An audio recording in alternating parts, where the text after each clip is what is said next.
Bonjour à tous, on se retrouve pour une toute nouvelle vidéo news télé et aujourd'hui on va parler du château de la Star Academy. La demeure la plus célèbre de France est-elle vraiment hantée? C'est en tout cas la rumeur qui court depuis l'année dernière, mais est-elle vraie? Enquête juste après le générique.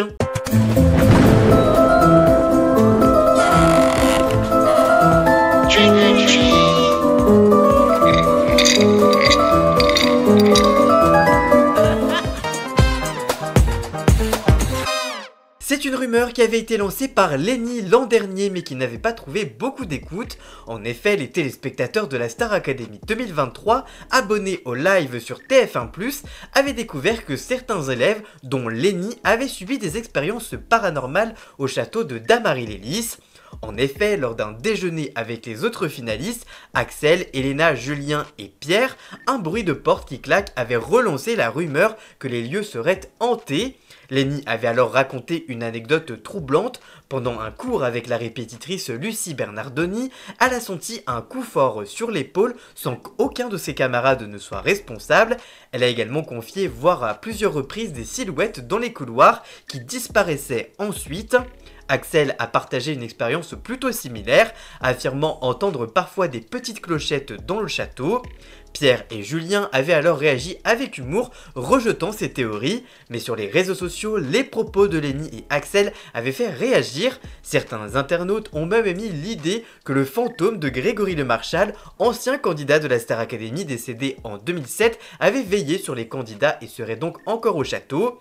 Si l'anecdote est un peu passée à la trappe, lors de son retour au château mardi, la jeune femme a évoqué à nouveau cette théorie avec les actuelles candidates qui étaient beaucoup plus réceptives.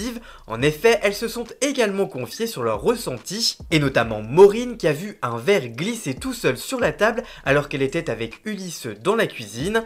Le jeune homme qui se dit très cartésien confirme lui aussi avoir été très troublé par cet événement.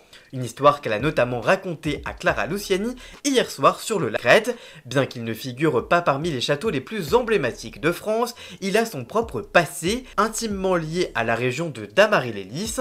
Le château de Vives-les-Eaux a été construit au 19e siècle, probablement entre 1850 et 1880.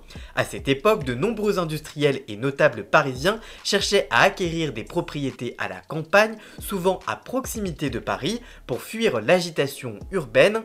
Le château est situé à Damary-les-Lys, une commune qui abrite l'ancienne abbaye royale du Lys. La demeure était avant tout une résidence privée appartenant à une famille bourgeoise, mais son propriétaire d'origine reste assez peu documenté. Comme beaucoup de propriétés de ce type, elle servait de résidence secondaire, offrant un cadre idéal pour des activités de loisirs et de réception. Il n'existe pas vraiment de mention notable d'événements tragiques ou de faits historiques majeurs concernant le château avant son utilisation moderne, malgré un incendie qui avait poussé à sa reconstruction. Contrairement à certains châteaux de la région marqués par des conflits ou des tragédies, Vives-les-Eaux semble avoir été une demeure assez paisible, utilisée pour des activités privées. Toutefois, il est possible que des décès naturels aient eu lieu parmi ses habitants, comme c'était plutôt courant à l'époque, mais rien ne semble suggérer des grandes tragédies ou des faits extraordinaires liés à des morts violentes ou surnaturelles. Alors, qu'est-ce que Lenny, Maureen et les autres ont vu et entendu? On ne le saura probablement jamais, mais ça fait une belle histoire à raconter en attendant peut-être de nouveaux témoignages de nouveaux candidats de la Star Academy.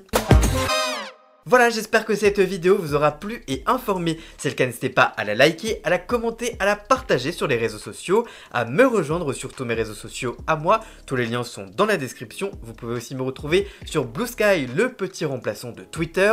Vous pouvez également vous abonner gratuitement à cette chaîne YouTube. Vous pouvez également le faire de manière payante grâce à un abonnement ou alors en me faisant un don du montant que vous le souhaitez.